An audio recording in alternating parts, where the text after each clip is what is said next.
بسم اللہ الرحمن الرحیم۔ عدل و انصاف کی سبق آموز داستان۔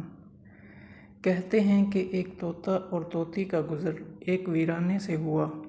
ویرانی دیکھ کر طوطی نے طوطے سے پوچھا، یہ کس قدر ویران گاؤں ہے؟ طوطے نے جواب دیا، لگتا ہے یہاں سے کسی الو کا گزر ہوا ہے۔ جس وقت طوطا اور طوطی آپس میں باتیں کر رہے تھے، عین اسی لمحے ایک الو بھی وہاں سے گزر رہا تھا۔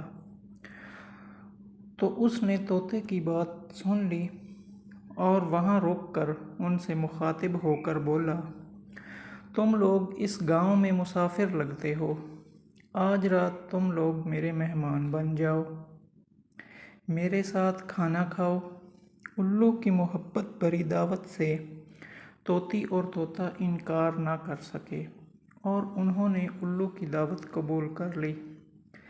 کھانا کھا کر جب انہوں نے رخصت ہونے کی اجازت چاہی تو الو نے طوطی کا ہاتھ پکڑ لیا اور کہا، تم کہاں جا رہی ہو؟ طوطی پریشان ہو کر بولی، یہ کوئی پوچھنے کی بات ہے، میں اپنے خاوند کے ساتھ واپس جا رہی ہوں۔ الو یہ سن کر ہنسا اور کہا، یہ تم کیا کہہ رہی ہو؟ تم تو میری بیوی ہو۔ اس پر طوطا اور طوطی الو پر جھپٹ پڑے اور گرما گرمی شروع ہو گئی۔ دونوں میں جب بحث و تکرار زیادہ بڑھی تو الو نے طوطے کے سامنے ایک تجویز پیش کرتے ہوئے کہا، ایسا کرتے ہیں کہ ہم تینوں عدالت چلتے ہیں اور اپنا مقدمہ قاضی کے سامنے پیش کرتے ہیں، قاضی جو فیصلہ کرے گا وہ ہمیں قبول ہوگا۔ الو کی تجویز سن کر طوطا اور طوطی مان گئے اور تینوں قاضی کی عدالت میں پیش ہوئے۔ قاضی نے دلائل کی روشنی میں الو کے حق میں فیصلہ دے کر عدالت برخاست کر دی۔ طوطا اس بے انصافی پر روتا ہوا چل دیا تو الو نے اسے آواز دی، بھائی اکیلے کہاں جاتے ہو؟ اپنی بیوی کو تو ساتھ لیتے جاؤ۔ طوطے نے حیرانی سے الو کی طرف دیکھا اور بولا، اب کیوں میرے زخموں پر نمک چھڑکتے ہو؟ یہ اب میری بیوی کہاں ہے؟ عدالت نے تو اسے تمہاری بیوی قرار دے دیا ہے۔